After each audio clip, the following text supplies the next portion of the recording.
Hey, welcome back, everybody. It's March 7th. It's March Madness, but guess what? The Puckheads are back in full force, and as we talked about last show, with all the March Madness and all the lines and everything, Dana Lane had some really, really good information and insight on that right now is a good time for hockey because the lines just might be a little bit soft. And with that being said, Scott Carter's back in the studio. He's off of assignment, whatever the hell that meant from the last time. You know what it is. I know, but I'm not going to tell anybody. Dana Lane, how's everything going on your end, and how'd you do last show? Everything's going great. We had another winning show. We went 2-1. We were a whisker away from being 3-0, but we'll take the 2-1 considering both of those wins were plus money wins. So we'll try to keep it going for the sixth straight show tonight. Absolutely. You have definitely been on a roll. And you're like butter on a roll. Well, he says the totals right now has a lot to do with cash-in tickets, and there was some really good insight. You probably didn't watch the last video, did you? Of course, I watch every video. Okay, well, good, because we beat you up. You're not there to defend yourself. Speaking of which, what did you guys think of these sculptures that this young man, Larry, in our production room, the editor, that he's put together? I mean, it looks like Mount Rushmore. Dana, what do you think of those? Well, to be honest with you, I didn't know there was an option to open it and then scroll over to the other three. So when I initially opened it up, I'm like, yeah, I look like Scott Carter a lot. So because he was in the middle of it. So, but then when I was able to scroll it, I said, man, that's some good work. That's fantastic. And I got that message. Yeah. But you're going to love this one. Scott Carter is still sour. He's mad. Matter of fact, let's throw that up right now. Let's throw that clip up. There it is. This young man is an absolute artist, and he went Mount Rushmore style, broke it down, and the Puckheads look amazing. I love it. Dana loves it. But guess what? Codeine Carter says, no way, not me. He is insulted.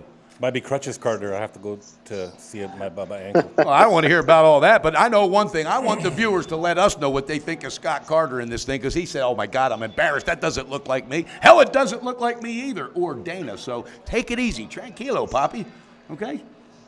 No comment. He's got no comment. Let's talk some hockey. Let's talk some hockey. All right, let's hit it where it hurts. And matter of fact, speaking of hockey, before we get into our drinking picks, before I do these shows. Sure you should. You really should. All right, before we start getting into the picks, Dana, let's pick up where you and I left off a couple Thursdays ago. Let's do a post-deadline, update for the futures. Since the deadline's over, what's the update? Who holds the edge, both in the conference championships and the Stanley Cup? All right, I went through it, and I'm looking at the Washington Capitals plus 450 on the Stanley Cup futures. What are your thoughts on this, and is there any major movement since the trade line is over? You know what, Mike? I don't think there was any moves during the trade deadline that really would catapult a team into the next level. And we've talked about this ad nauseum about, the Washington Capitals was probably the one team that you can point to that's made a significant move to make their defense better with getting Shattenkirk.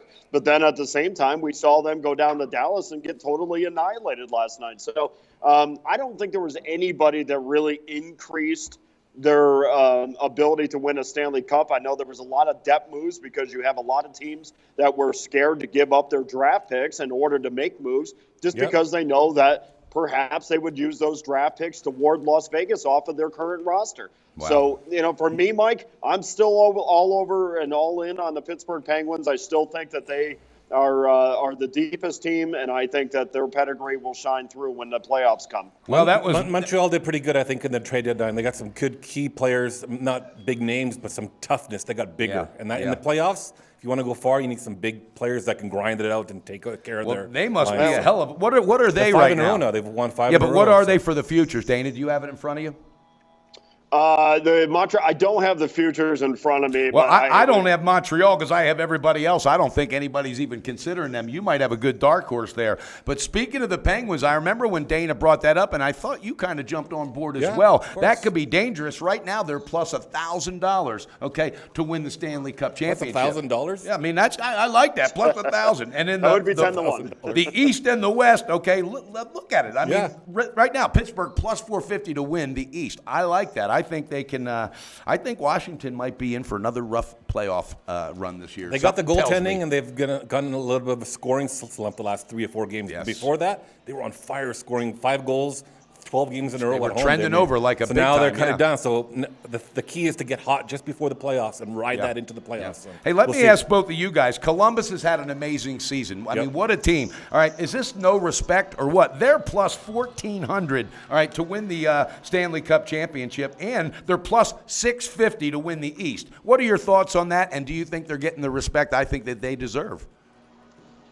Well, for me, Mike, I mean, I certainly respect them, and I know that there's a lot of people that have kind of shied away from them after their long winning streak, and I just don't understand how. I mean, yeah, they took a little bit of a dip, but show me a team that hasn't. I mean, even the Pittsburgh Penguins has taken a little bit of a dip here and there. I mean, I'm all in on the Columbus Blue Jackets. To me, the only problem with them is they play in the same conference as the Pittsburgh Penguins. And I kind of go back and forth. There's some teams that I think that if they get in, they can make a lot of noise. But then there's the other teams that I know is going to make a lot of noise. And in all honesty, I have my reservations still about the Washington Capitals. So I think for me, the Columbus Blue Jackets are every bit as dangerous as the Washington they're Capitals. like the Minnesota Wild to me, but Exactly. it's the name recognition on that team. Yeah. Who are the names? Yeah. Who are the stand-up players? You don't have the Crosby, you don't have the Ovechkins. You don't. What you don't have is Patrick absolute Kanes, teamwork. There's no Pacioretty's. selfishness. You don't have the Carey Prices, all those teams. So it's And it comes but they're from good a good coaching. team, a Damn good team. Good. I think that would be a nice little dark horse at plus 1,400. Minnesota really. Wild I mean, too. Take a look at them too. They're keep well, winning Minnesota, and dominating. I don't even know what they are. Well, actually, Minnesota's plus 225 to win the West. All right, that could be dangerous. Also, that team really. But Chicago's getting hot too now. I too, saw that. I was going to ask Dana and you both. What do you think of Chicago? And as Scott Carter just said, they're starting to get hot. Do you think they keep the momentum going?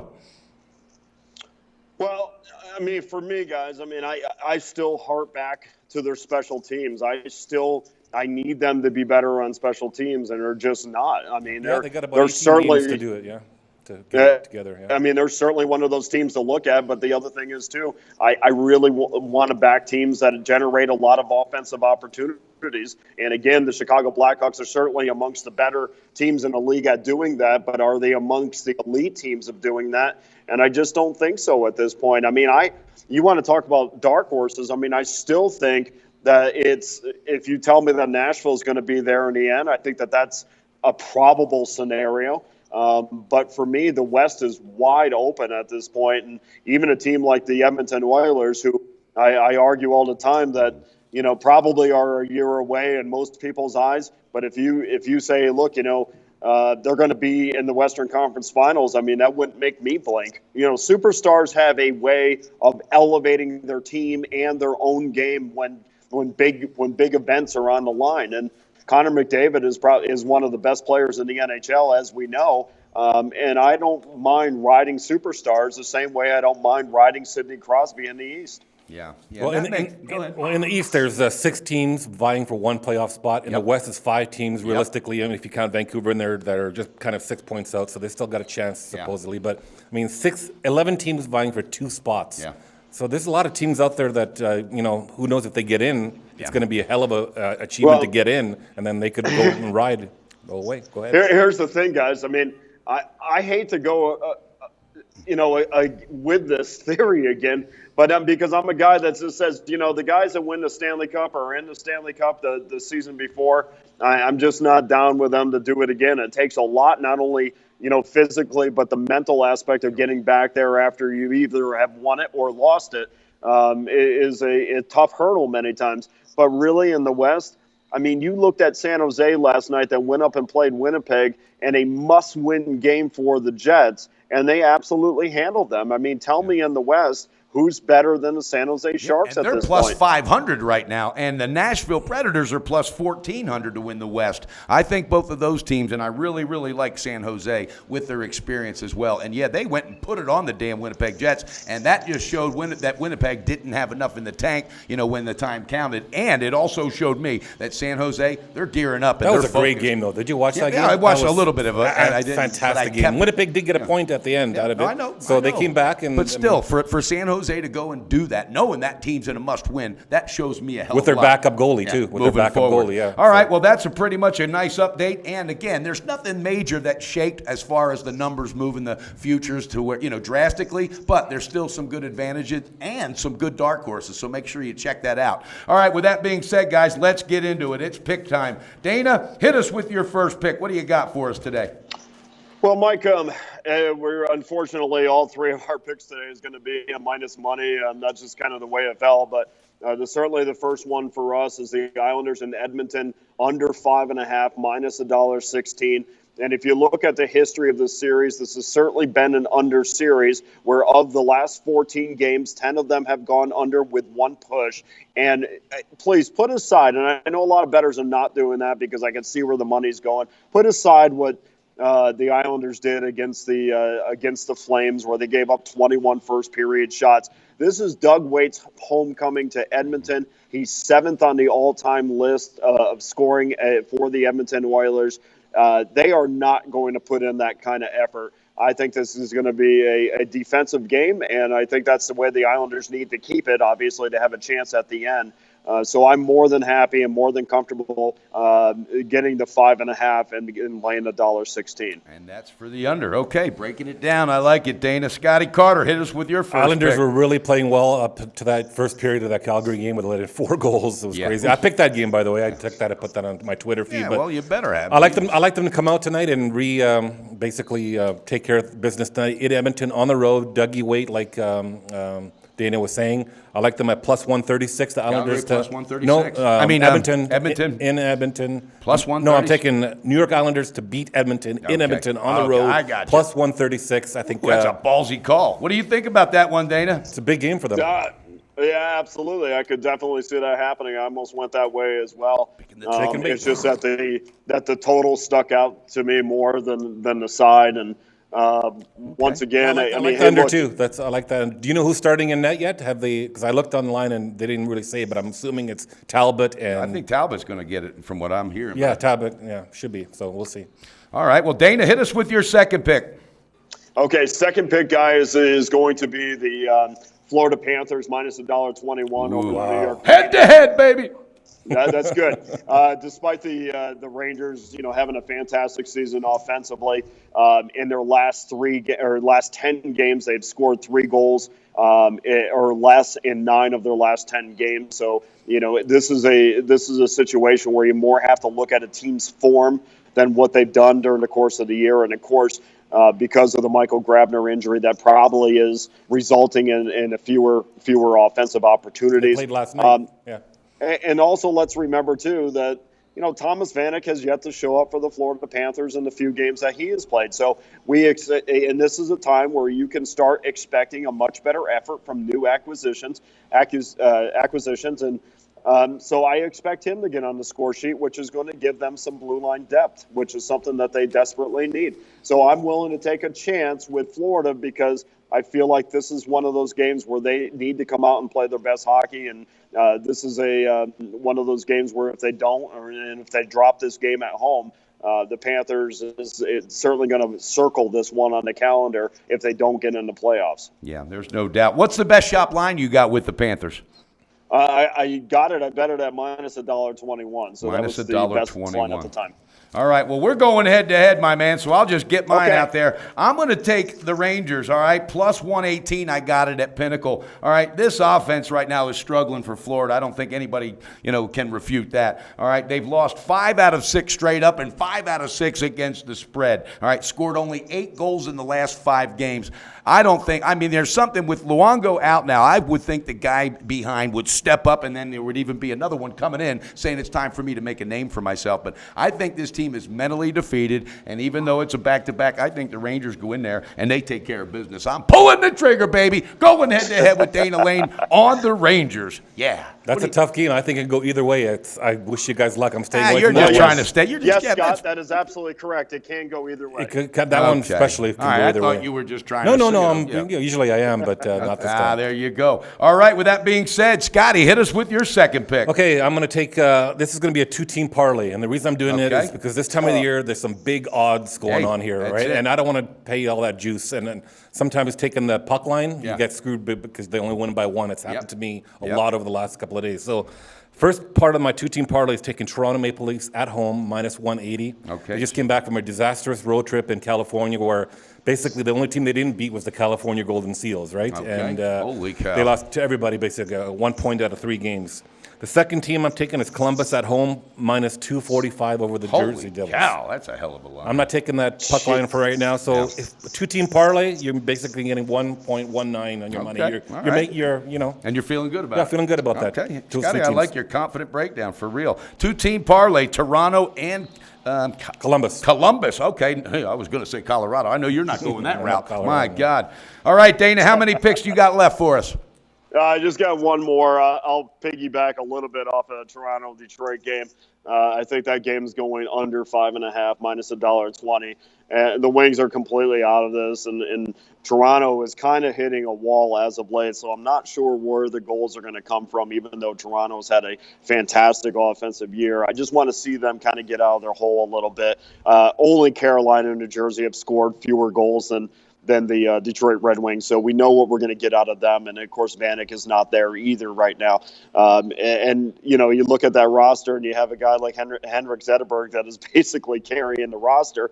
And he has 51 points, and that's 18 more than any other Detroit Red Wing. Wow, so crazy. I'm not counting on the Red Wings to put any goals in the net. The under in this series is 10-1 in the last 11 meetings. Wow. So I feel very confident we're going to lay that $1.20 and go under the 5.5. And I think Toronto's beat Detroit 3 times in a row now as well. So I think they're really on this the team numbers as well. can't lie. I mean, that is amazing. Yeah, Detroit, I think they definitely just threw in the white towel. There's nobody right now excited to be playing there, and there's not a lot of fans excited to be, But they're not giving up. They're playing hard. I The know last that. 2 games they've lost, they scored with pulling their goalie. They scored, but tied it there's up. something missing with this Detroit team. There's something for wrong years. for sure. I mean, it is just like night and day, and it sticks its head out. They had a great run, 26 years or whatever it is, Absolutely. making the playoffs. Yeah, nobody can complain about that. Scotty, what do you got? You got another pick? That's it. Those 2 for now. All right, guys. Hey, don't forget these guys are on Twitter. They're active, and I hope you're active on Twitter. It's at Scott. What is it again? At Canuck Carter. Oh my God!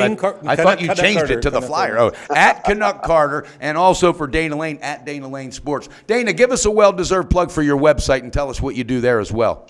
Yeah, DanaLaneSports.com, and basically without going into the hype of what we provide, I mean, all you have to do is we have a phone number on there. Just send the word picks to our phone number, and we send you a free pick daily. And the reason why we do that is not because we don't want to make money, but we want to do that because we want to earn your confidence first. And hopefully you'll take that money that you win and reinvest it into our company. So we're more than willing to prove ourselves. We just want the opportunity to become your client. Or you become our client. And you talk to him live. You talk to Dana And live I right there. like that, though, because you know what? I mean, kick the tires before you drive that car. Hell, anybody can throw a dart against the wall and hit 2 or 3 games. Sure. Right? You want to see the pattern. You want to see what they do. I like that because that's honesty and that's good morals. All right, guys, we got it done today with the Puckheads. We can't wait to get back. Thursday, of course, Scott Carter. You going to be on assignment again? I'm on assignment again for a couple more weeks. Where the hell are you going this time? A couple more weeks. Or you can't tell us? It's double secret assignment. Well, you tell Dennis then, because Dennis will definitely leak that one out. Yeah. All right, Dana, thanks for joining us, and keep us posted with what's going on with the Raiders coming to Las Vegas, and also any updates with the Golden Knights. And don't forget, we need some autographs. Well, we'd be more than happy to do that, Mike. All right. Have a great day, guys. Carter, get the hell out of here. All right, I'm out of here. And hey, that sculpture, I thought you looked pretty good on that picture. I really did. Check it out. Hey guys, thanks for tuning in to our channel. Now, we've put a lot of work into producing all these free videos, so please help us out and keep all our content free for you forever by simply liking, sharing, commenting, and subscribing. Now, not to mention, a visit to our industry-leading website will warm the hearts of all our SBR employees, especially myself. Now, the links are over there to the left, so do check those out. Thanks for watching.